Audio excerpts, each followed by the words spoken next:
그렇습니다. 이 어려운 네, 시기에 또 어렵게 시간을 내셔서 같이 마음을 모아서 이 주제에 대해서 좀 논의하고 그런 시간을 같이 보내게 돼서 기쁘고요.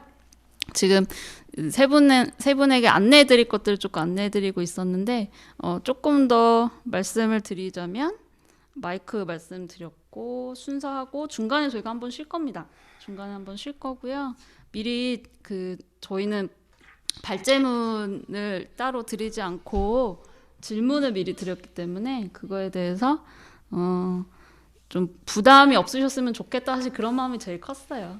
그게 제일 컸고 그리고 미리 준비해 오신 말씀이 있으시겠지만 사실 이야기를 다른 패널분들 얘기를 들으시다 보면 또 달라질 여지도 있잖아요. 그래서 그런 것들을 열어두는 의미로 또 발제문보다는 좀 현장에서 같이 이야기하자 이제 이런 메시지로 좀 받아들여 주시면 좋겠고 그렇습니다.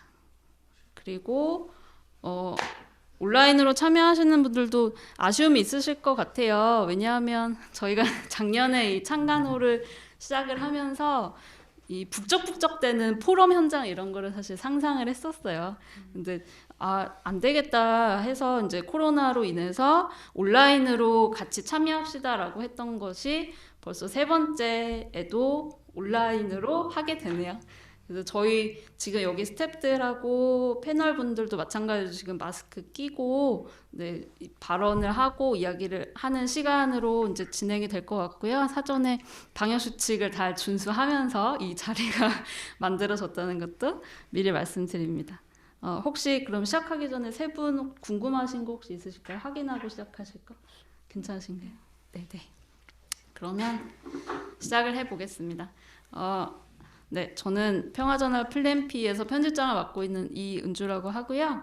오늘 저희 잡지를 아시는 분들도 계시고 모르시는 분들도 계실 것 같아요. 저희는 이 한국 사회에서 평화 관련한 움직임들, 이제 활동들이 되게 많은데 그런 역사들에 대해서도 좀 축적하기도 바라고 저희끼리도 이제 네트워크가 좀 필요한 부분들 이런 것들이 있어서 이제 막 작년에 막 첫 발을 뗐지만 앞으로 이제 시간이 지나면서 어떻게 이것들이 커갈지는 기대해 볼 만한 것 같습니다. 그래서 그 역사적인 과정들 속에 우리가 다 같이 있는 것 같고요. 오늘 이 포럼 이번 키워드는 길이라고 해서요. PATH 이렇게 P가 들어간 키워드로 마련을 해봤는데요. 그래서 이 평화하고 정치하고 어떤 지점에서 좀 만날 수 있는지 주제를 저희가 뽑아봤습니다. 그래서 그 주제에 좀 도움이 될 만한 이야기들을 해주실 분들을 찾았고요. 그렇게 해서 세 분을 모셨고 또 같이 소통이 가능한 온라인 참여자들도 모시게 됐습니다. 그래서 이따가 저희가 질문이 오늘 4가지가 나가는데 1번 질문이 활동 소개하고 또 이런 시간이 따로 있어요. 그래서 시작할 때는 간단히 인사로 소개만 드리는 걸로 간단히 하려고 합니다. 그래서 제 옆에 계시는 분은 라이드 유니온에 계시는 박정훈 선생님이시고요. 네. 그리고 그 섀도우 캐비닛의 김경미 선생님 모셨고 정의당의 홍주린 선생님 네 모셨습니다. 네 반갑습니다. 저희가 평화 정치 만날 수 있을까? 오늘 다양한 영역에 계신 분들을 모셔서 다양한 이야기를 좀 듣기를 소망을 합니다.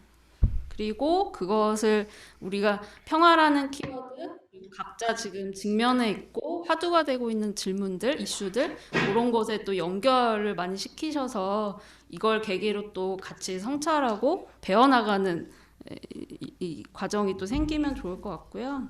이번은 영상도 저희가 계속 홈페이지나 이런 데서 이제 기록해 놓고 있고 무엇보다 저희가 녹취를 해서요.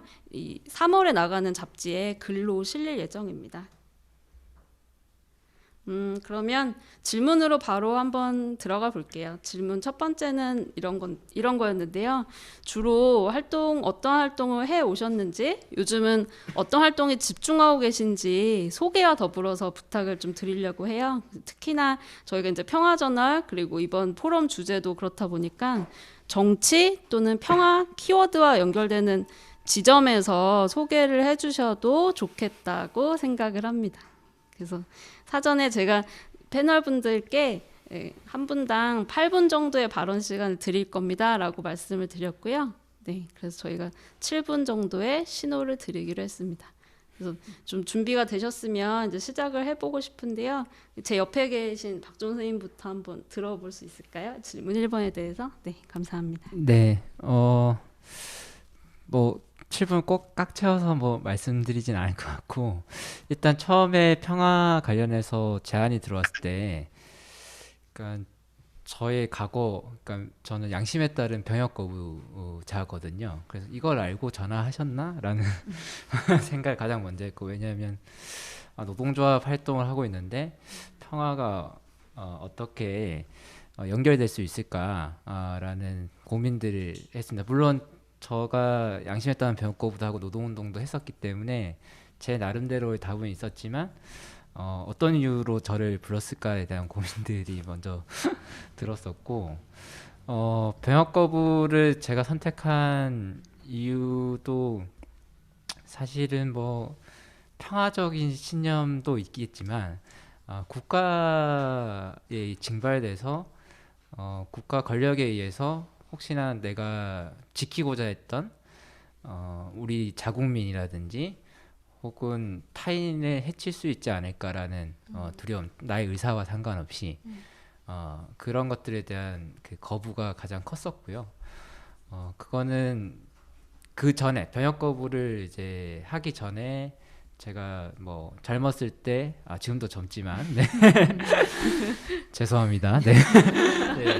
네. 그 제가 청소년 때나 뭐 이럴 때 저항했던 그 가정에서 국가 공권력이라든지 학교의 체계라든지 이런 걸 많이 이렇게 저항을 했었는데, 그때 제가 가졌던 어떤 해방감과 제 내면의 어떤 평화가 있었거든요. 이게 평화가 바깥과 싸울 때가 평화가 깨진다고 생각하시는 분들이 있어요. 그분들 사실은 기득권들이죠. 예를 들어서 학교 학생들이 자기 말을 잘 듣는 것이 평화인 선생님들이 있을 텐데, 그 말을 듣고 살아가는 것이 평화가 결코 아닌, 그러나 표현을 안 하는 존재들이 있거든요.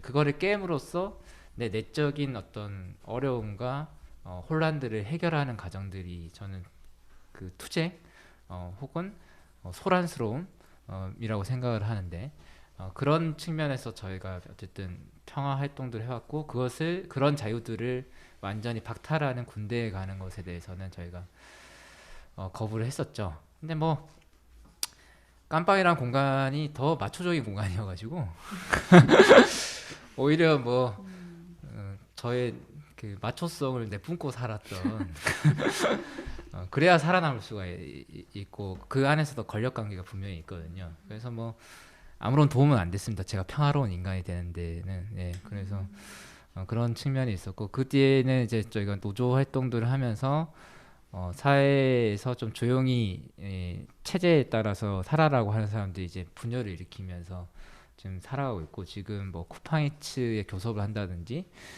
최근에는 이 근처인데 동작구에서 이제 소위 셔틀 도우미 하신 분이 배달 라이더들한테 그 갑질한 사건이 있었지 않습니까? 네. 네, 뭐 그거를 이제 어제 저희가 좀 해결해서 사과를 받은 일들이 있었거든요. 주로 그런 활동들을 좀 해왔습니다. 네. 감사합니다. 네.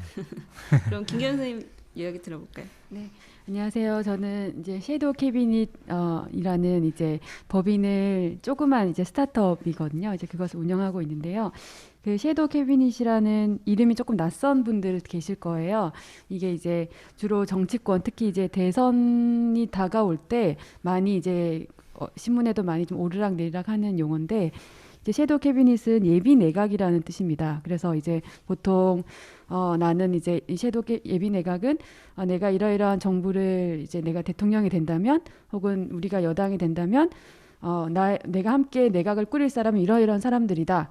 이래서 이제 내가 좀 준비된 대통령이다, 혹은 준비된 정부다, 이런 거를 조금 이렇게 내세우기 위해서 보통 이제 국민들한테 미리 이제 보여주는 거죠. 그래서 원래 섀도우 캐비닛은 이제 양당제가 발달해 돼 있던 영국에서 이제 여당 말고 야당이 이제 이렇게 항상 우리를 뽑으면 우리가 여당이 되면 이 사람들이 이제 내각을 꾸릴 겁니다라고 해서 아예 내각의 그 뭐 국무장관이든 아니면은 이제 뭐 여가부 장관이든 이렇게 해서 그 사람들 리스트를 아예 만들어서 이렇게 자기들 홈페이지에 올려놔요. 그래서 지금 영국 노동당 가보면 섀도우 캐비닛 멤버라고 해서 우리 노동당의 탑 멤버들 이렇게 해서 쫙 이제 그거 아예 그 사람들 이름과 얼굴 사진까지 다 올려놓거든요. 그래서 이제 어쨌든 그러니까 이제 그것을 이제 보통 섀도우 캐비닛이라고 표현하는데요. 이제 저희가 이제 섀도우 캐비닛이란 이름으로 이제 정치 스타트업을 시작하게 된 것은 사실 이게 국가를 운영한다는 것은 참 실력이 필요한 일이고 그 다음에 이제 또 훈련이 필요한 일이고 또 팀플레이가 필요한 일인데 보통 이제 어떤 단체를 만들거나 교회를 새로 이제 같이 개척을 하시거나 혹은 이제 회사를 만들 때도 그 창업자들은 혹은 그거를 만들 코어 멤버들은 서로 좀 아는 사람들끼리 하는 거잖아. 이 사람이 어떤 의사결정을 보통 중요한 의사결정을 어떤 과정을 통해서 하고 갈등이 있을 때는 갈등을 어떻게 다루며 또 이제 조직 내에서의 어떤 그 인품이라고 할까? 뭐 그런 건 어떻게 있고 그리고 저 사람의 삶의 지향이나 정치적 지향은 어떤 것인지를 그 사람의 언어와 성품과 생각 이런 거를 다 사실 아는 사람, 그러니까 즉 합을 맞춰본 사람들끼리 뭔가를 큰 일들을 하잖아요. 근데 하물며 이제 국가라는 것은 더 사실은 국가를 경영한다는 건 더 그런 것이 필요한 일인데 참 우리나라의 그 뭐라 그럴까요? 정치인이 되는 과정, 국회의원이 되는 과정, 또 대통령이 되는 과정, 그리고 이제 장차관이 되는 과정이 솔직히 조금 말했을 때는 조금의 그런 프로세스가 조금 빠져 있다. 랜덤과 로또 같은 그런 시스템이 조금 사실 있다. 이제 그런 문제의식 하에서 근데 그것이 사실 실질적인 일반 우리 평범한 보통 사람들의 삶에 굉장히 밀접하게 영향을 끼치는 일이기 때문에 이런 거를 다음 세대들이 좀 미리미리 정치와 정책에 관심이 있는 사람들끼리 혹은 본인이 플레이어든 혹은 좋은 정부가 있었으면 좋겠다고 고민하는 시민이든 같이 서로를 좀 확인하고 같이 의제를 공부하고 같이 뭔가를 할 때는 좀 준비할 수 있었으면 좋겠다. 이래서 사실은 저희가 조금 그런 고민할 시작을 했고요. 원래 저는 맨 처음에는 평화운동으로 좀 시작했었어요. 그래서 이제 대학교 때 국제 정치 경제학을 전공하고 이제 막 좀 큰 꿈을 보통 좀 꾸잖아요. 나는 뭐 세계 평화를 위해서 동아시아 평화 공동체를 꿈꿔야겠다. 뭐 이런 고민하면서 이제 좀 유학 준비를 하다가 이제 어떤 선배가 조금 보수적인 선배였는데 저한테 약간 좀 도발을 좀 했었어요. 그래서 뭐 너는 꼭 통일이 꼭 돼야 된다고 생각하니? 이렇게 질문을 했는데 제가 어떻게 반응을 했냐면 그럼 통일이 안 된다고 생각해? 이렇게 발끈을 하고 싸우고 왔는데 사실 집에 돌아오는 길에 좀 많이 부끄럽더라고요. 사실은 저도 사실은 왜 통일이 돼야 되는지 모르겠고 한반도가 왜 사실은 이렇게 좀 분단되어 있는지 솔직히 잘 모르고 있더라고요. 근데 이제 그냥 조금 보통 좀 약간의 조금 이렇게 그냥 보수적이고 조금 제가 마음에 안 들어하던 선배가 그런 질문 하니까 그 선배도 진짜 사실은 궁금해서 내 생각이 궁금해서 물어봤을 수도 있는데 발끈한 거죠. 그래서 내가 사실은 너무 모르고 있구나 뭐 이런 고민을 하다가 우연과 우연이 겹쳐서 좀 필연이 되는 것처럼 평화단체 활동가 간사로서 일을 하게 됐습니다. 그래서 이제 평화 이슈를 그때 평화 네트워크라는 곳에서 이제 북핵 문제나 그다음에 미사일 디펜스 그때 한참 부시가 한참 부시 정부 때 제가 일을 했어요. 그래서 그 미사일 디펜스 문제, 북한 인권 문제 그리고 여기 계시지만 양심적 병역 거부 사실 문제도 제가 그때 처음 사실은 접했었어요. 그래서 이제 그런 이슈를 공부하면서 오히려 이제 사회에 나와서 사회적 의제에 대해서 굉장히 많이 공부를 하게 됐습니다. 그래서 평화운동을 쭉 하다가 사실은 이제 계속 어떤 동아시아 평화, 동북아 평화 이슈를 하실 수 있을 줄 알았는데 이제 정부가 좀 바뀌면서 이제 노무현 정부 때 평화운동을 시작하고 이명박 정부 들어서면서 약간 좀 불가 원칙 이제는 좀 뒤로 회귀하지 않을 것 같다고 생각했던 좀 기본권, 그러니까 시민권, 정치권, 정치적 네. 정치권, 시민권 뭐 이런 것들이 후퇴하는 걸 좀 경험하면서 이제 감사합니다. 동아시아 평화나 감사합니다. 이거 혹시 남북한을 종이모드 이런 거 얘기할 수 있어요? 자체가 네네. 없더라고요. 뭐 담론 자체로 너무 그 논의가 하기에는 너무 그 자체가 사치스러워져 버리는 상황이 좀 되면서 이 정치 개혁이 진짜 필요하구나 네. 좀 고민하게 되었고 그래서 이제 대학교 때부터 좀 많이 고민했던 한국 사회에 어떻게 하면 다양한 의제를 가진 사람들이, 다양한 계층, 다양한 의제를 가진 사람들이 국회에 더 많이 들어갈 수 있을까? 이제 이런 거를 사실은 좀 학부 때 비례대표제라는 걸 좀 공부를 했었어요. 그래서 이게 선거제도가 좀 바뀌는 게 필요하겠다. 이제 이런 고민하에 너무 평화운동을 참 사랑하고 애정했지만 좀 나만의 평화운동으로 선거제도 바꾸는 걸 좀 해야겠다. 이제 이런 고민을 했어요. 그래서 이제 선거제도 바꾸는 운동을 열심히 하다가 이제 그거가 이제 굉장히 좀 열심히 좀 하면서 어느 정도 좀 2012년 대선 때 좀 대선 후보자들이 적어도 이제 박근혜 정부 후보 빼고 적어도 당시 야당 대선 후보자들한테는 이제 그런 비례대표제 확대를 말로는 실제로 하는 걸 떠나서 이제 하겠다 정도 대선 공약으로 내세우는 것까지는 좀 캠페인을 시민사회 분들이랑 같이 하면서 어느 정도 조금 적어도 요거가 이슈로는 올라갔다고 싶었을 때 좀 개인적인 좀 고민이 됐었어요. 어떤 질문이 있었냐면 근데 아무리 선거제도나 좋은 제도가 있어도 이거를 그냥 비례대표제 확대가 됐다고 치자, 유럽처럼. 그런데 실제로 이 제도가 절대 반지는 아닐 텐데 결국은 지 정치권 안에 좋은 정치 그룹이 없으면, 정치인이 없으면 그 제도도 결국은 꽝인 거 아닐까? 그러면은 오케이, 비례대표제가 확대된다고 치고 그 다음 미션은 뭘까? 이제 이런 고민을 조금 하게 됐어요. 이제 그런 고민을 하면서 결국에는 이제 좋은 정치인들을 계속 지속 가능하게 배출할 수 있는 정당이 되게 중요하겠구나. 이제 그런 고민하면서 이후에 또 이제 그런 거를 할 수 있는 좀 고민하고 있는 그룹에 가서 좀 일을 하면서 또 좋은 정당 어떻게 만들까? 좋은 정치인 어떻게 같이 이제 키울까? 발굴할까? 뭐 이런 것들을 계속 고민하게 됐습니다. 그래서 이제 그런 고민의 연장선에서 계속 지금 또 활동하고 있고요. 이제 조금의 이제 기회를 조금 이제 제가 계속 정치와 정치 제도를 얘기하는데 행정에 대한 경험이나 입법에 대한 경험이 좀 없는 거에 대한 조금의 갈등이 있어서 이후에 조금 이제 문을 좀 두들겨서 이제 서울시의 임기제 공무원으로 조금 행정을 경험했고 이후에 좀 큰 선거가 어떻게 이루어지는지 좀 보고 싶어서 이제 대선 캠프에서 조금 일을 하고 이제 그리고 이제 청와대에서 또 기회가 좀 닿아서 한 2년간 행정관 경험을 좀 했습니다. 그래서 이제 그때 더 좀 깨달았던 것 같아요. 이게 인재 시스템이 진짜 부족하다. 이제 그런 고민을 가지고 지금 섀도우 캐비닛을 계속 만들고 있고 이제 그런 면에서 정치란 이슈랑 좀 뗄 수가 없다 보니까 아마 이렇게 저를 불러주신 것 같습니다. 네, 감사합니다. 네, 저는 홍주리고요. 저는 30살까지는 수도권에서 책 만드는 일을 하다가 이제 좀 너무 사람이 많고 여기는 평화를 찾기가 좀 어렵다 싶어서 탈수도권을 해서 제일 남쪽에 있는 섬인 제주에 갔어요. 이제 거기서 이제 제2공항 문제를 만났고 거기서 이제 한창 활동하다 지금도 열심히 친구들이 계속 하고 있고요. 근데 이제 제가 개인적인 일로 다시 또 육지로 올라와서 춘천이라는 동네에 왔는데 똑같은 어느 지역에 가도 제2공항 같은 문제가 있더라고요. 개발 문제.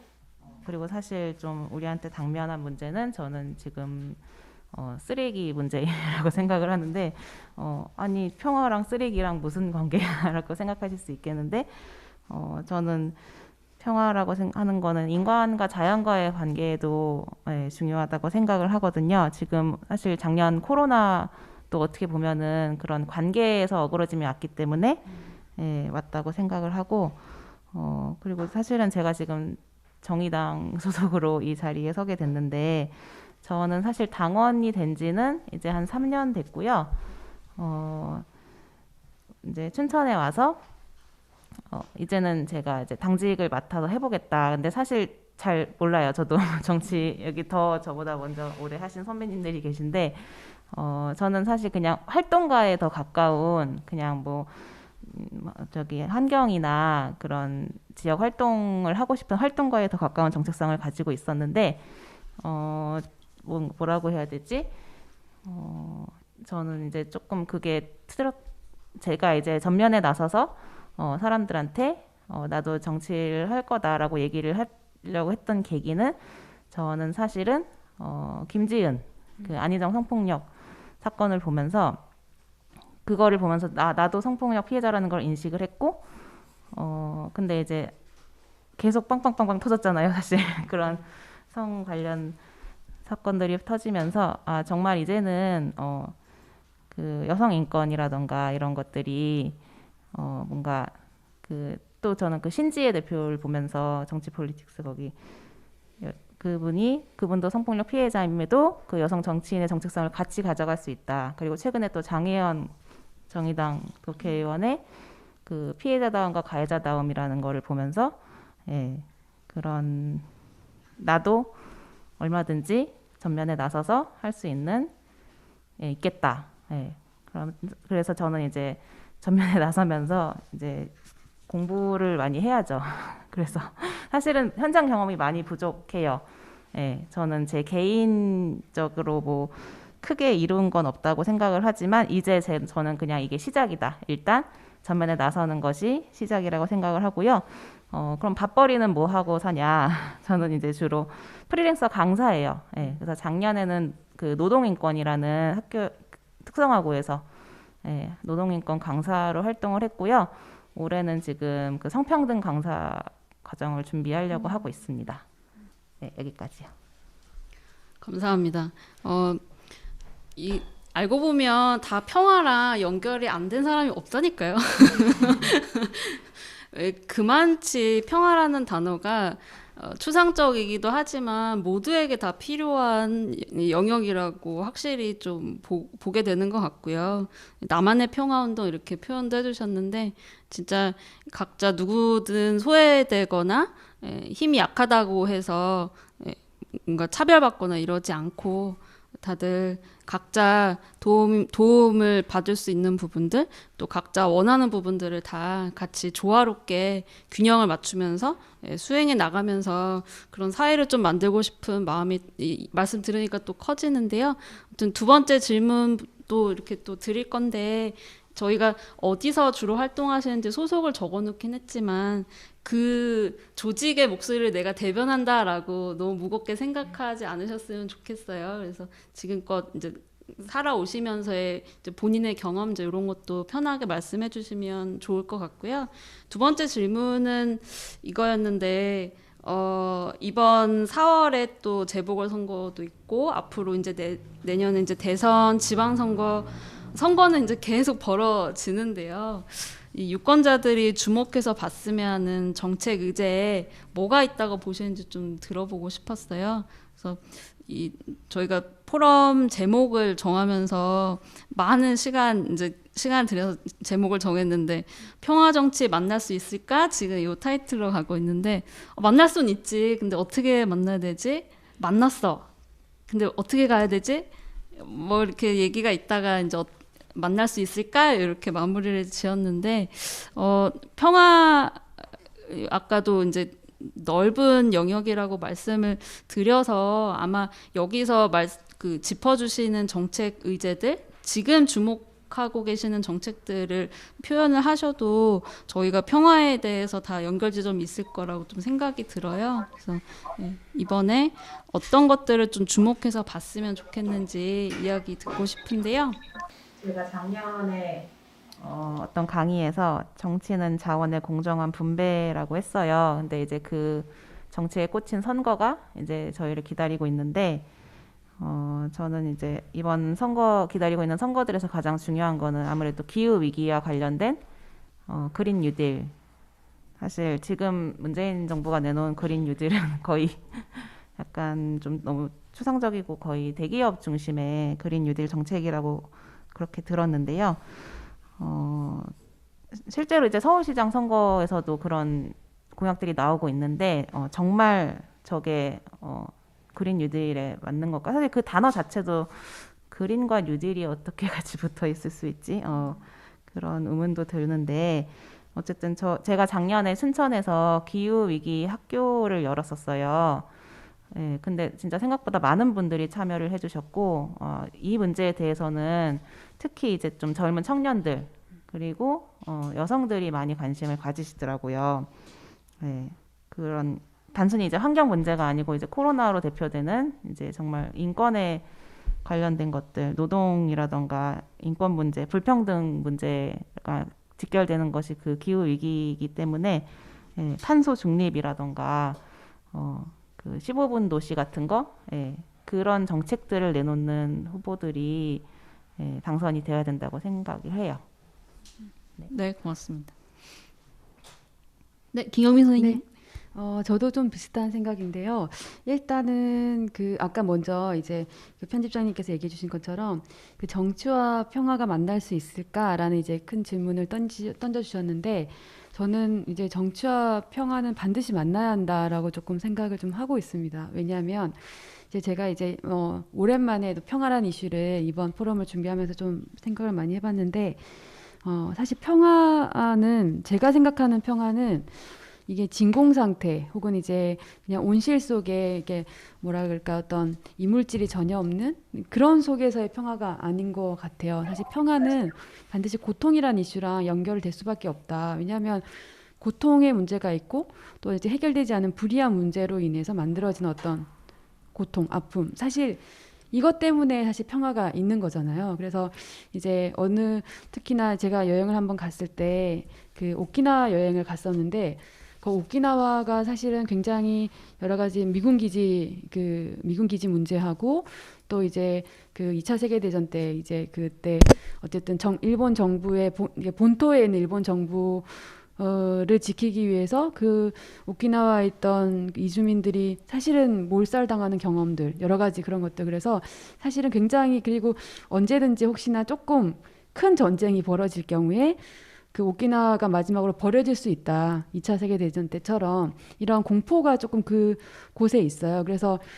그래서인지 그 아름다운 섬 곳곳에 평화라는 깃발이 실제 너무너무 나부끼는 거예요.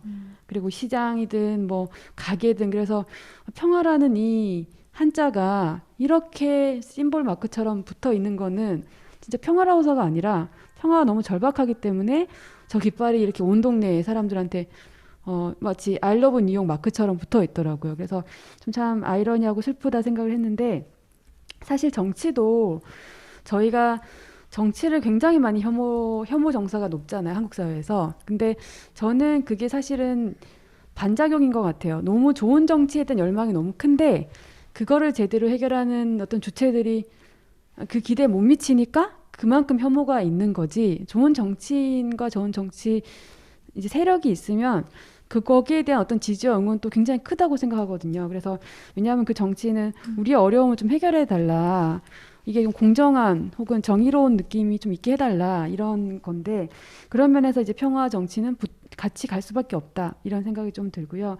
이제 그런 면에서 사실은 이제 4월 재보궐 선거는 원래 이제 그 문제 자체가 어떤 박원순 시장의 어떤 성폭력 문제로 인해서 벌어진 재보궐 선거기 때문에 어떤 젠더 이슈가 참 중대한 이슈가 되지 않을 수가 없을 것 같고 근데 아쉽게도 이게 본선에 가면서 결국 이제 양당 정치가 워낙 이제 세기 때문에 결국은 이제 늘 나왔던 후보들의 이제 그냥 그렇고 그런 사실은 선거가 되는 것 같아서 개인적으로는 좀 많이 아쉽습니다. 그리고 이제 어쨌든 민주당 내에서 그 문제 원인에 대한 좀 이렇게 정말 가슴 깊은 이렇게 참회라고 할까? 다시는 이런 일이 벌어지지 않기 위한 어떤 약속이나 이런 것도 사실 별로 없고 여전히 2차 가해 이런 문제들이 논란이 좀 되고 있고 후보들 사이에서도 그래서 사실은 그 젠더 이슈가 굉장히 중대한 이슈가 되어야 함에도 불구하고 되고 있지 않다. 이게 좀 되게 많이 아쉽고요. 이제 만약에 젠더 이슈가 조금 논의가 되면 그냥 단순히 그냥 미투 문제나 여러 가지 그런 문제가 아니라 저는 사실 젠더 문제가 직장 내 민주주의와 굉장히 연결되는 문제라고 좀 생각이 들어요. 그래서 또 어떤 사람과 사람 간에 서로를 어떻게 대할 건지에 대한 사실 굉장히 조금 더 포괄적인 우리 사회에 굉장히 부족했던 어떤 그런 문제들이 같이 좀 논의가 돼야 되는데 너무 이렇게 협소되는 문제가 좀 아쉽다는 생각이 들고 이제 그런 면에서 좀 젠더 이슈가 조금 더 확장되고 깊어졌으면 좋겠다라는 생각이 들고요.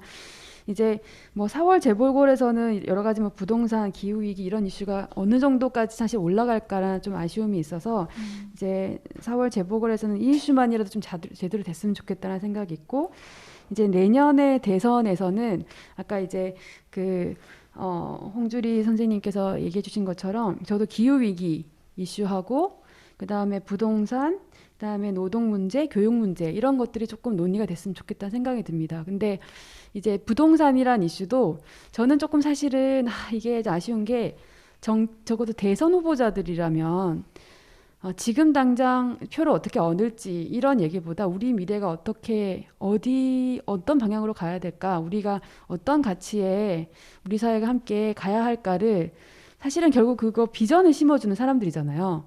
이제 그 비전을 얘기하면서 사람들로 나 저런 세상 살고 싶다 이렇게 좀 꿈꾸게 해줘야 되는데, 그래서 그 대선 후보자들이 사실은 나오고 그들의 비전을 막 불어넣어주고 이런 거는 사실은 굉장히 좀 행복한 시간이거든요. 내가 새로운 꿈을 확 젖어보는 시간이니까. 근데 그런 건 없고 그냥 이제 약간 이렇게 뭐 그런 거 뭐라 그럴까요? 이렇게 경마장에서 서로 이렇게 막 조금 더 그 지지율 조사에 따른 서로의 어떤 경마전을 벌이고 있는 것 같아서 조금 되게 많이 아쉽습니다. 그래서 부동산 이슈를 어떻게 진짜 우리가 이 문제를 해결할 것인가에 대한 좀 담론이 좀 형성됐으면 좋겠고, 이제 기후위기도 사실 저는 지금 좀 배우고 있거든요. 섀도우 캐비닛을 하면서 오히려 이게 자연보호를 하자고 사실은 조금 생각했던 것 같아요. 그 정도 담론이라고 생각했는데 이 기후위기란 이슈가 진짜 조금 산업의 그 시스템도 바꿔야 되고 이게 할 일이 너무너무 많은 거예요. 그래서 이게 진짜, 그리고 기존의 어떤 그 뭐라 그럴까요? 이렇게 예를 들면 뭐 화력 발전소를 좀 이제 기후 위기 문제를 해결을 위해서 없애려고 그러면 사실 당장 거기에 종사하는 노동자분들의 어떤 직장의 문제도 사실은 해결해야 되는 문제라, 그린과 노동이 같이 만나야 되는 이런 갈등을 좀 풀어야 되는 이슈도 있고 굉장히 복잡하구나. 그러면 이 문제를 조금 진지하게 고민하는 좀 얘기들이 나왔으면 좋겠다는 생각이 듭니다. 그래서 사실 1년 정도밖에 안 남아가지고 지금의 기대상으로는 이게 어느 정도의 우리한테 좀 생산적인 담론이 나올까라는 좀 아쉬움이 있고, 결국 만들어진 후보를 놓고 선택하는 것 정도밖에 못하겠구나, 약간의 무기력함은 조금 있습니다. 그래서 그렇지만 그럼에도 불구하고 좀 그 과정들에 시민들이 좀 참여할 수 있는 기회가 있으면 좋겠다, 당원들이 적극적으로 참여할 수 있는 기회가 있으면 좋겠다, 좀 이런 생각을 하고 있습니다. 네. 고맙습니다. 네, 이번 선거나 뭐 내년 선거에서 이슈는 제가 생각하기에는 코로나19 이후의 성장과 일자리 문제, 그리고 복지 체계를 어떻게 만들 것인가의 문제인데, 뭐니 해도 기본소득이 중심이 될 것 같습니다. 기존의 노동 연계형 복지 체제를 어떻게 바꿀 건가, 위기 이후에. 원래 기본소득 논의가 있었지만 코로나19가 증폭시킨 이유가 있기 때문에 여기에 대한 답할 필요가 있다라는 거고, 기후위기의 문제 뭐 저도 동의하는데 결국 이 성장과 일자리 문제가 연동되지 않으면 기후위기란 말이 대중들에게는 좀 공허할 수도 있겠다라는 우려들은 있습니다. 그런데 어쨌든 목격하고 있기 때문에 이 노동자들이든 뭐 재앙을 당하고 있기 때문에 이제 눈에 들어오고, 또 우리나라 경제 성장이라든지 국격 이런 거 되게 좋아하시기 때문에 약간 국뽕 같은 게 있지 않습니까? 네, 그래서 우리도 이렇게 컸으니 뭐 사회적인 뭐 책임을 져야 된다, 이런 요런들이 또 잘 우리가 이용을 해야 된다라는 생각이 있어서 이걸 잘 이용하시는 보수 정당들이 있으신 거고, 이거를 우리가 순수한 마음으로 이제 접근하는 게 있는데 이 싸움에서 잘 안 되는 것들 좀 고민이죠. 그래서 기본소득 이슈를 어떻게 우리가 볼 건가에 대한 고민들을 좀 같이 하면 좋겠다는 생각했고, 저는 개인적으로 기본소득을 오랫동안 지지했던 사람이라서 여전히 지지는 하고 있습니다. 좀 격세지감은 있습니다. 한 10몇 년 전에는 아무도 관심 안 가졌거든요. 허경영이란 소리 들었는데 이제 이재명이 하니까 좀 다르고, 이거에서 좀 기존 진보 정당의 위기감을 느껴야 되는 게, 진보 이슈가 이재명이 다 가지고 갔어요. 그러니까 실제 노동자들이나 이런 사람들이 진보? 이재명이네. 그러면은 진보 정당이 독자적으로 생존할 수 있는 이슈가 어떤 게 있을까라는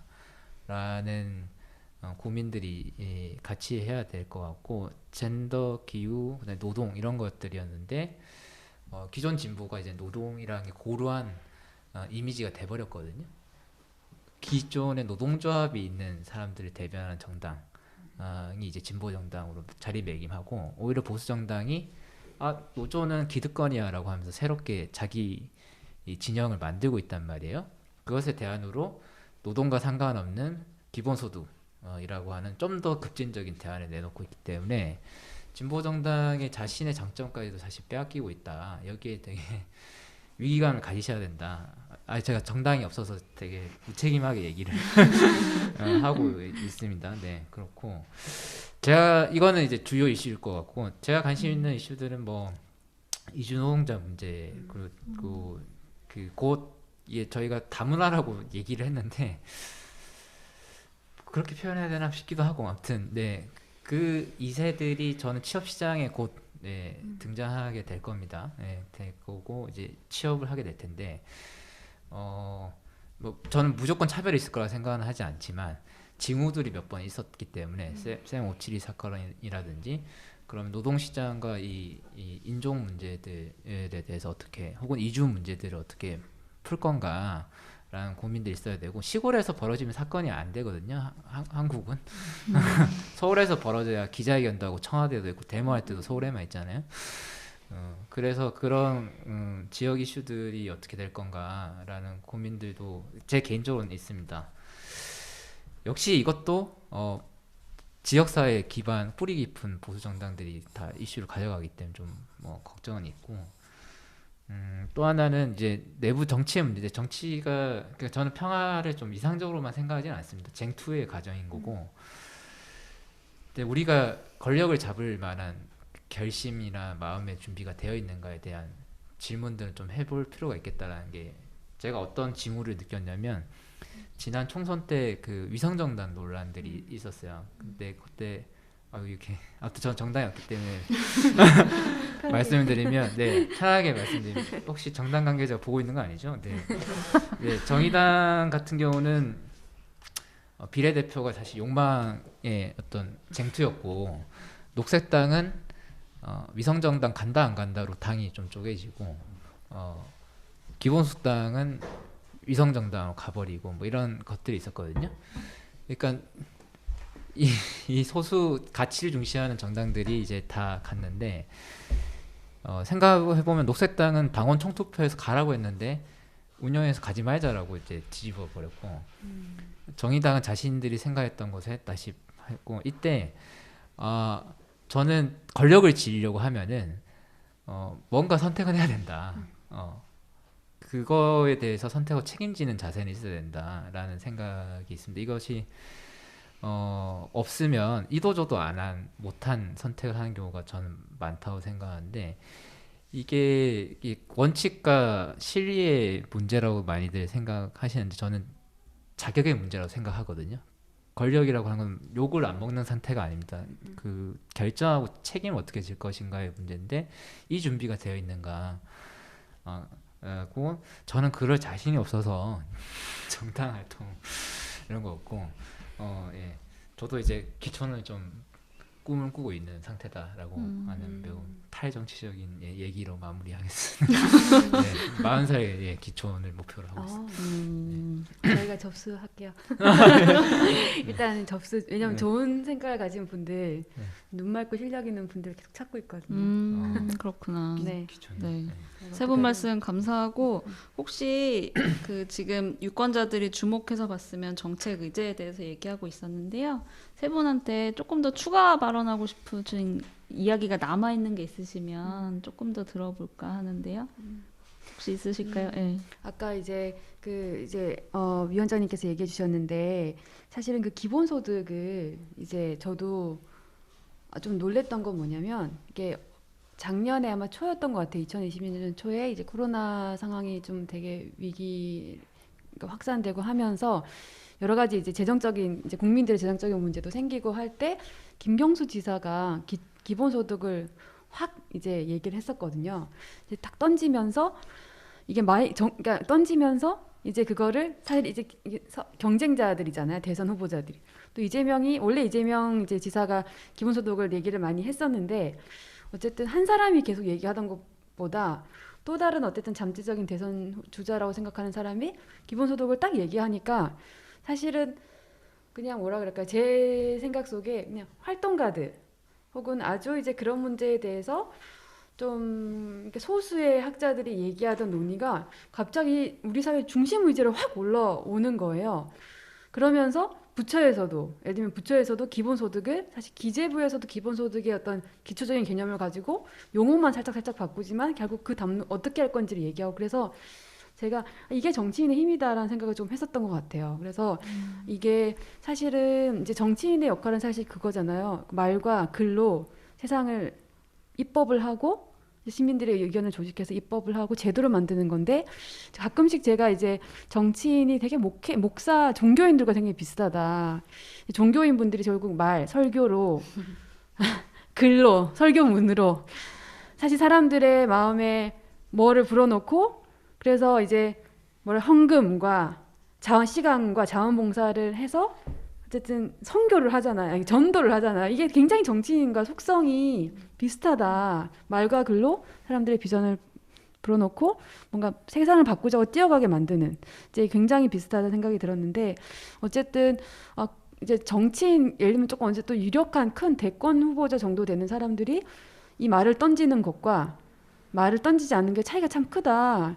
그래서 조금 저도 이제 가끔 생각할 때 이것이 정치인의 좀 역할이다 생각을 좀 했던 것 같고 예전에 좀 비슷한 의미로 이제 예전에 이제 오바마 대통령이 미국에서 이제 그 최저임금 인상을 통과시키면서 국민들한테 연설을 짧게 5분 정도 한 적이 있었어요. 그때 최저임금이 어떤 의미가 있고 최저임금이 올라가면 이게 사실은 가난한 노동자뿐만 아니라 이게 전체적으로 국가의 경제에 어떤 식으로 선순환이 있는지를 5분 정도 딱 이렇게 연설을 한 적이 있었어요. 근데 그거 보면서 와, 최저임금이 인상되기 위해서 진짜 많은 사람들이 캠페인을 하더라도 미국 대통령이 이거를 하나 조목조목 국민들한테 가장 쉬운 언어로 설명을 하면 모든 방송이 다 그걸 봤잖아요. 그래서 그때 생각했던 게 좋은 정치인은 좋은 정치 민주주의 교과서의 역할을 할 수도 있겠다. 교육자료 역할도 할 수 있겠다 좀 생각을 했었어요. 그래서 저는 이제 그런 의미에서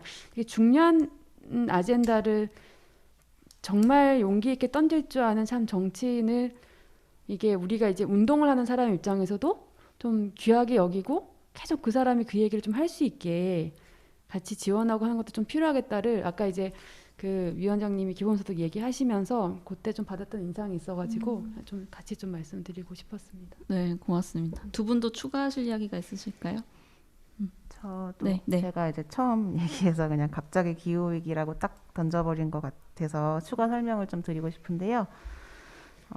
제가 이제 1, 2월에 가장 많은 저도 막 줌으로 회의를 참여하고 그랬던 게 지역 에너지 관련된 강의들이었어요. 지역 에너지 센터를 이제 만든다고 지방 정부에서 이제 실제로 이제 지방 정부들에서 기후 위기 선언들도 하고 작년에. 예. 근데 이제 그거의 핵심은 아까 석탄화력 발전소 말씀하셨듯이 사실 발전소들이 다 지금 지역에 몰려 있어요. 수도권은 거의 뭐 인천이나 서해 정도에 몰려 있지 다 지금 밑에 바다가 있는 동네들 그리고 이제 강원도 동쪽에 지금 석탄화력 발전소 새로 짓는 것도 이제 삼척이랑 강릉에서 끌어오는데 그러려면 이제 저 송전탑을 엄청 지어야 되는 거예요. 근데 이제 거기서 살고 있는 주민들이라던가 그런 거 이제 밀양이 막혔잖아요. 그러니까 이제 정부에서는 이제 그렇게 생각한 것 같아요. 경남 쪽은 이제 너무 반대가 심하니까 그럼 강원도를 해가지고 송전탑을 오히려 2배로 짓게 됐어요. 지금 사람들이 그거에 대해서 아직 잘 몰라요. 왜냐하면 정부에서는 그거를 최대한 늦게 알리거든요. 다 실제로 이제 공사가 시작되기 직전에. 근데 그런 것들이 보면은 에너지 정의라는 문제가, 그러니까 기후 위기라고 하면은 우리가 먼 얘기라고 생각할 수 있는데, 우리는 이제 사실 소비를 생각하는 게 아니고 생산의 단계를 재배치해야 되지 않느냐. 그런 의미에서 이제 기후 위기를 말하는 거고, 아까 그 복지라던가 노동 문제도 사실 이주 노동자 문제도 그런 기후 위기라든가 그런 게 다 연결되어 있는 것 같아요. 노동의 문제라든가. 예, 그래서 저는 사실 그 산업 구조를 전체를 이제 다시 재배치하는 작업이 그게 진짜 그린 뉴딜이 아닐까 그렇게 생각을 합니다. 네, 고맙습니다.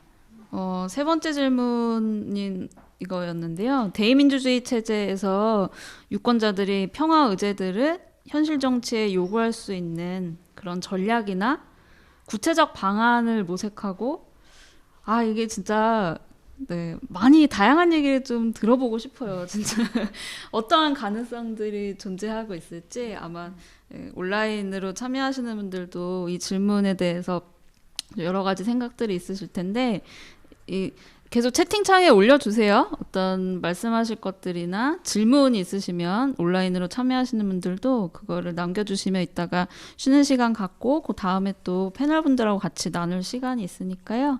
네, 질문이나 이런 것들은 잊지 말고 메모 차원에서라도 채팅창에 올려주시면 좋을 것 같고, 네, 유권자들이 평화 의제들을 현실 정치에 맞물려서 어떤 전략, 구체적 방안, 아까까지 이제 슬쩍 말씀해 주셨는데 좀 더 구체적으로 이야기해 주시면 좋을 것 같아요. 그래서 이번에는 박종훈 선생님부터 들어볼까요? 감사합니다. 잘 없죠. 예. 그거는 좀 인정을 하는 게 좋을 것. 잘 없고 정치라고 하는 것이 물질적, 경제적 여유, 그다음에 정보 접근, 그다음에 발언력, 아까 말과 글이라고 했는데 얼마나 영향력을 미칠 수 있는가에 따라서 주어지는 그 발언권의 양이 다 다릅니다. 냉정하게 우리한테 주어진 거는 그냥 투표권이 있다라는 평등만을 달성했을 뿐이지 정치 참여를 위한 물질적 조건의 평등이라든지 발언 권력의 평등이라든지 이런 것들은 이루지 못했기 때문에, 그리고 그러해야만이 지금의 체제가 유지되는 거기도 하기 때문에 국민들이 이렇게 참여하는 것 자체가 사실은 쉽지는 않고, 사실 그런 권력을 지향하는 사람들의 숫자로 전락할 가능성이 높죠. 표가 몇 개다 정도로 그 표 계산에 따라 사실은 움직이는 거라고 저는 생각을 합니다. 예, 한 발짝 제 진심이 아니라 현실을 분석했을 때 그런 거고, 아까 말씀드렸다시피 서울시장, 부산시장 선거가 사실은 젠더 문제로 시작했지만 그 의제로 가지는 않는 거겠죠. 냉정하게 표 계산을 하시는 거고 다들 유권자가 아니라 정치인들이 그런 면에서 사실 그 표를 어떻게 결국에는 모아낼 것인가로 기결될 수밖에 없는데, 그러면은 우리가 그런 발언권이 없다면 조직을 하는 수밖에 없다. 근데 국민들이 일반적으로 쉽게 조직할 수 있는 방법이, 제가 노조를 하기 때문에 노조예요. 만약 일터에 있다면 노동조합이고, 노동조합을 통해서 입법 압력, 그다음 정책 제안, 뭐 국정감사, 그리고 법안들을 의원실이랑 같이 만들어낼 수 있죠. 그러면 그 노동조합을 통해서 사회적 영향력을 행사할 수 있는 것이 자기가 참여할 수 있는 그 일하는 사람들한테 가장 좋은 방법이고, 두 번째는 뭐 유력한 시민사회단체인데,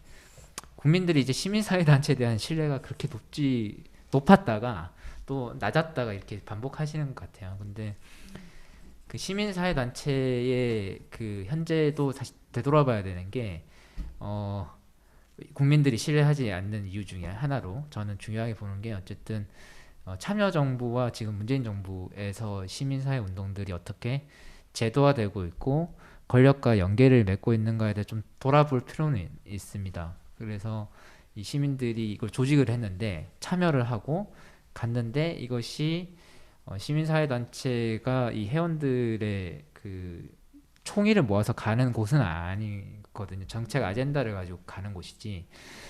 여기에 대해서 그러면 시민사회단체 그 지지하시는 분들 또 어떤 구성원들인가에 대해서 또 냉정하게 봐야 되는 거죠. 저항자에서 지금은 어떻게 기득권으로 또 바뀌었는가에 대해서 좀 돌아볼 필요가 있다. 그러면은 이 정보에 접근할 수 없는 사람들은 또다시 발언권에 있어서 정치 참여에서 좀 좌절을 느낄 수밖에 없는 거고, 그 틈을 들어와서 사실 또 보수 정당이 계속 살아날 수도 있는 거라고 저는 생각을 합니다. 계속 부정적인 얘기를 하는데 그 노동조합 그래도 좀 긍정적인 얘기를 드리면은 노동조합이 좀 활성화되고 있는 건 긍정적이다. 또 하나는 정당이 어쨌든 진보 정당 역사가 되게 오래 했기 때문에 지역에서 정당의 그 크기가 좀 더 늘어나고 있는 건 사실입니다. 그래서 정당에 참여하는 것도 저는 방법이라고 생각을 하고요. 한 가지만 더 덧붙여서 말씀드리자면 노동조합이 곧 진보였던 시절도 저는 뭐 얼마 안 남은 것 같아요. 그러니까 예를 들어서 공공기관 정규직 노동자와 공공기관 비정규직 노동자가 같은 노동조합에 있는데 이 이해관계가 완전 다르고요. 이건 또 세대 문제가 아닙니다. 나이 문제가 아니에요. 공채로 들어가신 분과 비정규직으로 들어간 같은 세대 내의 불평등의 문제가 같이 되고 있거든요. 그래서 청년 세대 문제로 접근하시면 안 되는 거라서 그러면 이 노동조합이나 자기 일상에서 이걸 어떻게 바꿀 것인가에 대한 고민들을 같이 하면 좋겠다라는 생각을 드립니다. 네. 고맙습니다. 홍주리 선생님 혹시 먼저 하시고 마지막에 김은혜 네, 하실까요? 네. 네, 저도 되게 동의하고요. 그 노조랑 시민사회단체에 대한 거에서 저도 동의를 하고요. 사실 저는 이제 지역을 옮겨 다니면서 시민사회단체들하고 많이 접촉을 했어요. 저 주로 이제 환경운동연합이라든가 뭐 그런 기존에 활동하는 조직들이 분명히 서울 중앙하고 지역하고 다르게 돌아가게 독립적으로 지방정부처럼 풀뿌리 민주주의 그런 것처럼 따로 돌아가는데 사실은 잘 안 되고 있어요. 제가 봤을 때는 지역에서의 시민사회단체들이 진짜 제 역할을 하고 있는가. 사실은 저는 이제 거기 오래 살지 않았기 때문에 그게 저한테는 보이는 거라고 보는데요. 너무나 이 학견 지연에 얽혀 있기 때문에 실제로 비판의 목소리를 내지 못하고 개발 문제라든가 그런 거에 대해서 확실한 반대 입장을 못 내더라고요. 예. 그게 어떤 문제일까? 그렇기 때문에 그러니까 이미 제도화되고 권력화된 상태이기 때문에 시민들의 유권자들의 마음을 얻지 못하는 것이 아닌가. 예. 그리고 저는 또 언급하고 싶은 것이 왜 우리나라는 공무원이 정치 참여를 할 수 없는가? 그 제가 알기로 파리의 그 안 이달고 시장이라고 그분은 10몇 년 동안 공무원 생활을 하면서 선거에 나갔다가 떨어지고 나갔다가 떨어지고 그러니까 사실 우리나라 지역 정치인들을 보면은 그런 분들이 많아요. 선거에 계속 특히 이제 진보 정당에 계신 분들 보면은 선거에 뭐 5번 6번 나갔다가 떨어지면 남는 건 빚밖에 없거든요. 근데 이제 그분들이 안정적인 일자리를 그렇게 그리고 사실 어떻게 보면 공무원은 되게 인텔리잖아요. 그렇게 정치에 대한 정보도 굉장히 많이 자기가 항의할 수 있고 예, 실제로 들어오기도 하고 근데 이제 물론 우리나라는 약간 그런 그 이념 대립 같은 게 있어서 공무원은 뭐 정치랑 거리를 둬야 된다 약간 그런 지점들이 있는데 저는 이게 굉장히 뭔가 사실 시민단체 사람들이 활동가들이 하는 역할을 공무원들이 해야 되는데 예, 서로 그게 안 맞는 것 같아요. 예, 그래서 사람들이 점점 정치에 대해서 멀어지고 있다고 생각을 하는데 예. 네, 여기까지요. 네, 감사합니다. 저는 이제 이 주제가 사실 계속 조금 화두로 갖고 있던 이제 저의 질문이었는데 이제 처음에는 아마 제가 이제 이 이슈 어떻게 하면은 이제 평화 의제들을 현실 정치에 요구할 수 있을까 그게 아마 첫 시작은 시민사회 그러니까 단체 활동가 그리고 이제 연구소 이런 이게 시민운동 영역에서 했던 것 같고 이제 그 다음에 행정부 영역에서 이제 조금 경험을 하고 그다음에 또 이제 그 이전에는 사실 정당이란 것을 굉장히 가깝게 조금 당원 가입을 하기 전부터 조금 되게 들여다 좀 봤던 것 같고요. 그래서 정당이란 것에 되게 고민했는데 저는 사실은 지금 좀 고민하는 거는 그냥 쉽게는 1번은 그러니까 양날개를 가져야 한다고 좀 생각을 해요. 뭐냐면 일단은 본인의 화두, 내가 이제 기후 위기 혹은 이제 젠더 이슈 혹은 여러 가지 뭐 부동산 문제들, 그러니까 자기가 이 사회에서 특별하게 좀 되게 고민하고 있는 사회적 이슈가 있다. 그러면 그 사회적 의제를 같이 함께 토론하고 고민하고 기동적으로 이걸 어떻게 우리 사회에 좋은 솔루션을 낼 수 있을까를 고민하는 참 그게 2-3명이든 아니면 그거를 같이 고민하는 좀 더 큰 그룹이든 그 그룹을 꼭 있으면 좋겠다. 왜냐면 거기서 속풀이라도 할 수 있으니까. 그러면 되게 그냥 좀 그 개인의 고민이 좀 굉장히 건설적으로 풀어지는 걸 많이 경험했거든요. 그래서 사회적 의제를 가지고 있는 그룹이랑 같이 여러 가지 그냥 팀을 공동체를 이루어서 뭔가를 뭐 이렇게 저렇게 하면 좋겠다 생각이 하나가 있고, 또 하나는 개인적으로 이제 그 사회적 의제를 본인이 생각했을 때는 가장 잘 풀 수 있을 것 같아, 혹은 자기네 개인의 어떤 정치적 지향과도 맞는 정치 그룹을, 정치 세력, 그걸 저는 정당이라고 표현하는데 그 정당을 좀 선택을 해야 된다. 왜냐하면 저는 늘 시민운동이 국회 앞과 정당 앞에서 딱 멈추는 걸 보면서 많이 답답했거든요. 왜냐하면 아마 이제 배민 라이더스에서도 많이 경험하실 것 같은데, 이제 플랫폼 노동자에 대한 가장 많은 데이터와 어떤 현장의 목소리와 고민을 가장 많이 하시겠지만, 그래서 어떻게 보면 이거 입법 방향이 어떻게 돼야겠다는 거 다 가지고 계시겠지만, 이거를 대변할 정치 파트너 주체가 없다 보니까 결국은 국회의원들한테 가서 읍소해야 되는 상황이 자꾸만 발생을 하는 거죠. 이 시민들한테. 그러니까 이 여기서 오는 그 괴리감이 계속 벌어지는 건 문제가 있다.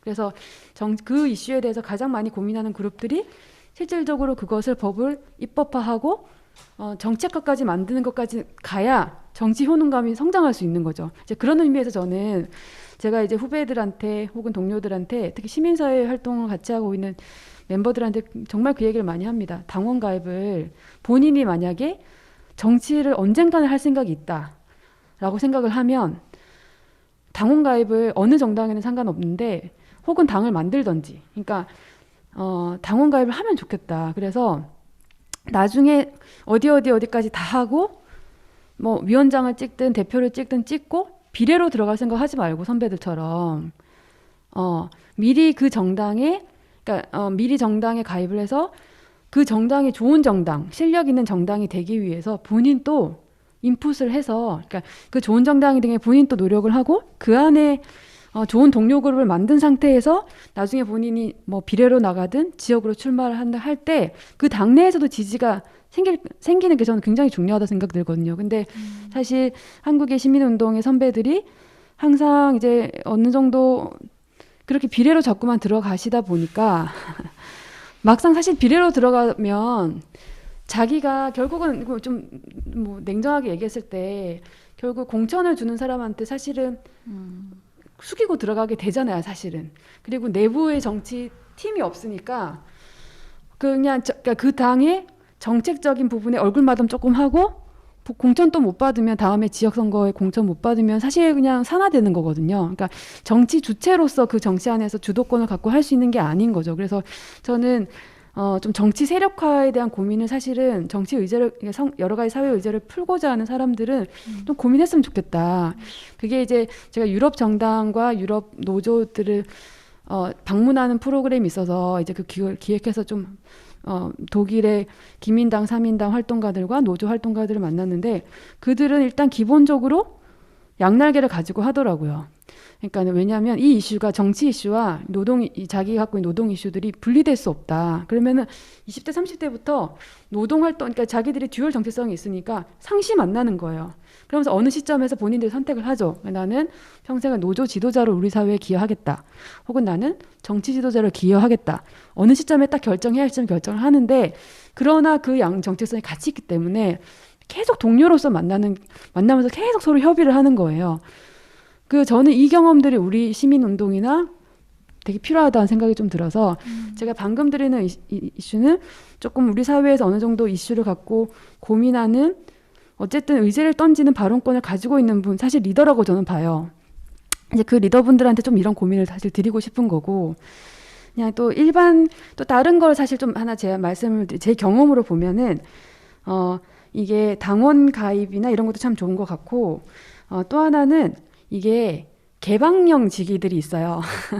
예를 들자면 저희가 한국 사회에서 여러 가지, 결국은 이제 정책 의제, 어떻게 보면 사회가 바뀌려면 법과 제도가 바뀌어야 되는 건데, 그리고 예산이 거기에 맞춰 집행되는 게 필요한데, 이게 우리 시험을 쳐서 공무원이 되는 공무원 트랙이 있지만 이제 별정직 트랙이라고 해서 선거에 당선된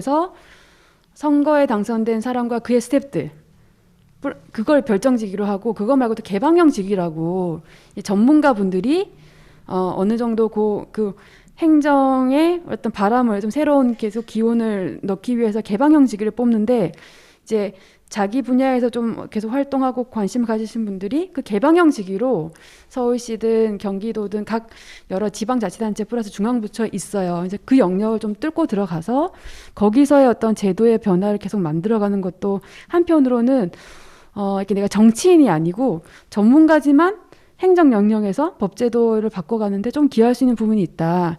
이런 것도 하나 좀 말씀을 드리고 싶고, 네, 그렇습니다. 그래서 저는 그리고 이제 선거라는 일상에서 본인이 직업 정치인으로서 살 건지 혹은 시민으로서 내가 이 문제의 어떤 이제 정치 의지 그건 이제 아마 시민 단체를 좀 지원하거나 좋은 정치인을 지원하거나 이런 걸로 할 수 있지 않을까 싶고 이제 요거는 일상에서 이제 말씀이고 저는 사실 선거라는 거를 우리가 되게 적극적으로 활용해야 된다 이렇게 좀 생각을 합니다. 그래서 좀 얘기가 길어지는데 제가 사실은 이제 청와대에서 일을 하다가 총선이 이제 다가오는데 너무 궁금한 거예요. 왜냐하면 도대체 이렇게 저는 이제 민주당 당원이었거든요. 이제 공무원이 돼서 이제 그걸 그만둬야 했지만 당원을 민주당을 사실은 제가 택했던 이유는 제가 굉장히 좀 진보적인 성향이 있지만 저는 민주당을 그때 한 2013년도에 이제 당원 가입을 하면서 들어갔는데 그 고민이었던 것 같아요. 뭐냐면 나는 이제 국방 예산 그다음에 이제 어떤 외교 여러 가지 교육 이런 거를 실질적으로 당장 집행할 수 있는 좋은 여당을 갖는 게 되게 필요한데 워낙 그 당시 민주당이 사실은 너무 마음에 안 들다 보니까 제가 봤을 때 좋은 인재들이 민주당에 거의 안 들어가다 보니 약간 거기가 공동화되어 있다는 좀 느낌이 좀 되게 강했어요. 그래서 이제 조금 여기 좀 좋은 사람들이 들어가서 좀 이랬으면 좋겠다. 그래서 좀 약간 마음이 좀 급하다. 진보 정당에 조금 당원 가입해서 이걸 하기에는 조금 내가 좀 마음이 급하다. 그래서 사실 민주당에 들어갔는데 어쨌든 그러면서 이제 이번에 청와대에서 일을 하면서 제가 총선을 한번 뛰어봐야겠다 생각했던 이유는 여전히 제가 되게 책상에서 정당을 이해하고 있더라고요. 그래서 그러니까 지역 선거는 어떻게 이루어지는지, 총선은 어떻게 이루어지는지, 민주당은 당내 조직이 어떻게 되어 있는지, 지역 기반 어떤지 궁금해서 어쨌든 청와대를 그만두고 총선 캠프에 들어가서 일을 했는데 되게 많이 깜짝 놀랐어요. 뭐냐면 이렇게 가성비 좋은 시민운동이란 게 있을 수가 있을까? 왜냐하면 제가 남양주 의뢰 이제 출마한 후보와 함께 일을 했는데 저희는 이제 도전자였기 때문에 사실은 뭐 당원 전체가 그 지역의 당원이 몇 명인지 총수 이런 걸 알 수가 없었어요. 그것도 문제라고 생각하지만 당원들한테는 공개해야 되지 않나 싶은데 어쨌든 저희가 20만 명 조금 넘는 지역 주민들 대상으로 이제 선거를 치르지만 그럼 본선에 나가면 그렇게 되는 거지만 경선을 통과해야 되잖아요. 경선을 통과할 때 제가 대충 예측하기에는 한 2,000명이 안 되는 당원 수가 아마 총수였던 것 같아요. 1,500에서 2,000명 정도? 아마 그러지 않을까라고 이제 풍문으로 저희가 확인하고 있는 건데 근데 거기서 저희가 봤을 때는 와 600에서 700명만 확실한 당원만 있었으면 경선에 이겼을 텐데 이런 생각이 좀 들더라고요. 뭐 이제 여러 가지 경선룰을 또 설명하는 게 복잡하긴 하지만 어쨌든 민주당의 그때 당시 이제 경선룰이 1대1 50은 당원들한테 전화 여론조사 50은 주민들한테 여론조사를 받는 그 합해서 하는 건데 당원들한테 무조건 전화가 와요. 여론조사 전화가. 근데 그러니까 무조건 전화를 받으시고 투표권이 있는 거죠. 근데 일반 주민들은 그 20만 명 중에 한 10%를 뽑아서 전화를 돌리는 거니까 전화가 올지 안 올지 모르는 거예요. 또한 전화가 와도 낯선 번호가 오니까 보통 안 받잖아요. 그러니까 내 옆에 이 사람을 꼭 뽑았었으면 좋겠는 당원분은 10명한테 막 10명, 20명한테 전화가 꼭 올 거니까 전화를 꼭 받아줘. 이렇게 한 분을 옆에 둔 사람이 전화를 받아줄 확률이 높은 거죠. 그러다 보니까 확실하게 열정적으로 자기를 지지해줄 당원을 한 1,500에서 2,000명 총 당원수라고 생각하면 다른 지역은 한 10,000명인데도 있어요 당원이. 근데 어쨌든 저희 지역구는 한 2,000명에서 그중에서 한 700, 800명 정도면 확실한 사람을 갖고 있었으면 경선에 됐을 것 같은 거죠. 나중에 결과 나왔을 때 보니까. 근데 이게 근데 그렇게 해서 본선만 가면 사실 그 다음은 구도 문제니까 국회의원을 먹는 거예요. 이건 이제 민주당의 케이스입니다. 그래서 제가 그거를 보고 이게 시민운동하는 사람 입장에서 조금만 일찍 지역에 내려가가지고 조금만 열심히 품을 팔면 이게 아예 불가능한 싸움이 아닐 것 같은데 참 해보면 좋겠다. 뭐 이런 생각이 좀 들었던 것 같아요. 그래서 그거는 후보자든 아니면 좀 지지자들이든 좀 그런 생각을 하면서 선거라는 거를 조금 더 면밀히 공부하고 연구해서 어떻게 활용할 수 있을지 방안을 찾아봐도 참 좋겠다. 그런 생각을 좀 해봤던 것 같습니다. 네, 고맙습니다. 세 분 말씀 중에 제도적으로도 약간 변화했으면 하는 것들이 많이 있네요. 예, 공무원 정치 참여 이런 얘기도 하셨지만 비례대표제도 있을 것 같고 다수가 당선되는 어떤 제도도 있을 것 같고 헌데 혹시 우리가 구체적으로 무엇을 하면 좋을까 얘기를 하다 보니 아까 그 조직하는 방법이 있지 않을까라고 얘기를 하셔서 박정원 선생님, 홍준희 선생님 궁금한 것들인데 생겼어요. 노조를 조직한다. 시작할 때 시작을 하고 싶다는 분들에게 어떤 도움, 조언이 있을까? 이제 이런 것도 궁금하고 지역에서 아까 이제 비판을 잘 못하고 학연 지원 것들이 우리가 넘어야 될 장애들이 이제 많다라고 얘기하셨는데 혹시 지역에서 이런 정치 활동을 시작할 때 이런 것들은 좀 주의 깊게 봤으면 좋겠다 이런 것들 있으시면 소개를 간단히 해주시면 좋을 것 같은데요. 네, 일단 노조를 시작한 게 역시 솔직하게 말씀드리면 쉽지 않습니다. 네, 쉽지 않고 제가 라이더 유니온을 만들 수 있었던 거는 좀 활동을 좀 오랫동안 해왔기 때문에 가능했던 거고 그런데 그런 인물들을 저 같은 사람들은 이제 거의 직업 활동가가 그냥 가서 우연한 계기로 만든 거고 보면 이제 공공운수 노조 임종린 지회장님 같은 경우는 진짜 평범하게 일하다가 어떤 계기가 돼서 위원장이 되신 케이스거든요. 파리바게트 노조. 그러니까 보면 일단 모든 게 이제 사람 조직하는 거기 때문에 잘 지내야죠. 네, 주변 사람들한테 잘 지내는 것이 1번. 그러니까 본인이 생각하기에 좋은 정치인의 어떤 태도들을 일상에서 가지고 계셔야 되는 게 있고 이렇게 생각하면 막 인싸해야 된다 이렇게 생각하시는 분들이 많은데 전혀 그렇지 않고요. 주변 사람들의 이야기를 잘 들어주는 사람이 노조위원장을 해야 됩니다. 꼭 보면은 꼭 자기 주장 강하고 먼저 깃발 들고 이런 사람도 있는데 그분은 보통 망하게 돼요. 왜냐면 주변에 사람이 안 모이기 때문에 그런 분들이 또 사고를 많이 치세요. 그래서 언제나 겸손한 마음으로 주변을 잘 관찰하는 것 그리고 자기 삶에 충실한 분들이 노조를 하는데 1번이고 그렇게 하다가 다른 사람들 혹은 자기가 생긴 문제들을 어떻게 해결할 수 있을까 고민을 시작하면 하다가 보면은 노조가 생각날 수밖에 없어요. 그거를 깊이 하다 보면. 그러니까 개별 구제를 통해서 나 혼자 이거를 퇴직금 같은 거 받고 그만두는 선택과 같이 뭉쳐가지고 한번 내가 있는 공간을 바꿔보겠다는 선택이 있을 수 있는데 전자를 선택하시는 분들이 있는가 하면 후자를 선택하시는 분들이 소수라도 탄생한단 말이에요. 저는 그게 또 평화의 정신과 맞닿아 있다고 생각하는데 그런 분들이 사실 노조를 해야 노조도 좋고 그런 분들이 사실 또 정치를 하시는 게 좋다고 생각이 듭니다. 고맙습니다. 네, 지역에서 그럼 어떻게 지연 학연을 이겨내고 과연 한 정치 주체로서 설 수 있을까? 그러니까 어쨌든 지역의 문제를 자기가 직접 주도적으로 나서서 해야 되는데 그냥 제 사례를 들어볼게요. 제가 제주도에 이사 가서 주민 참여 예산 위원을 모집한대요, 동사무소에.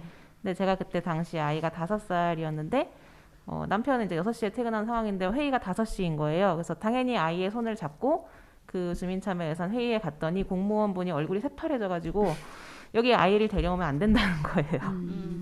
근데 왜 그렇게 그리고 일단 신청할 때부터 저를 위아래로 훑어보면서 이런 데 관심 있으세요? 그러니까 이미 그런 저기 지역에서 정치하는 분들은 지역 유지들, 예, 무슨 뭐 부녀회장, 예. 그런 분들만 계신 거예요 이미. 근데 사실 그것도 어떻게 보면 사실 노동 그렇게 그 9시 출근 6시 퇴근 하시는 분들은 못 하는 거니까 당연히 그렇게 시간적 여유, 뭐 연금 받으시는 분들, 은퇴하신 분들, 공무원, 은퇴한 공무원들은 되게 그런데 많이 하시더라고요. 근데 그분들은 이미 학연 지원에 쩔어 있으신 분들이고 그렇지 않은 다양한 분들이 다양한 정말 어떻게 보면 그 아이 키우는 여성이라던가 예, 뭐 대학생도 가능하고 예, 좀 그런 소수의 목소리들이 직접 그렇게 일단 주민자치회라던가 그런 데 참여를 하는 것이 그것도 어떤 조직의 하나의 그냥 정말 우리가 있다 그냥 보여주는 것만으로도 그분들을 놀래더라고요. 우리 동네에도 지역을 바꾸고 싶어하는 이런 청년들이 있구나. 그래서 저희 당에서도 계속 그래도 꾸준히 시의원, 구의원, 지역에서 정치하시는 분들은 계세요. 그래서 그분들은 어떻게 조직화를 하고 그 주민들의 표를 얻을까 보면은 뭐 구로구에서 서울시 구로구 의원, 시의원 구의원 하시는 분이 계신데 그분은 이제 방사능 안전급식 예, 그 운동을 되게 오래 하셨어요. 예, 지역에서 민중의 집도 운영하셨고 그런 지역의 정말 구체적인 주민들이 그리고 누구나 정말 이거는 우리 아이들 위해서라면 뭐 아이들이 될 수도 있고 노인들이 될 수도 있고 사회적 약자들을 위해서 움직인다면 그거는 사실 지연 학연을 뛰어넘을 수 있거든요. 예. 그래서 그런 것들을 파고 들어서 조직을 해야 되지 않을까. 예. 네. 추가로 두 분 말씀해 주신 것들이 많이 도움이 됐네요. 잠깐 쉬려고 하는데요. 쉬면서 온라인에서도 질문들이나 질문거리들 또 질문 아니어도 좋습니다. 앞서 이야기 들으신 것에서 좀 추가 발언 나도 하고 싶다 이런 것들은 좀 받을 테니까요. 한 15분 정도 좀 넉넉하게 쉬고 싶은데요.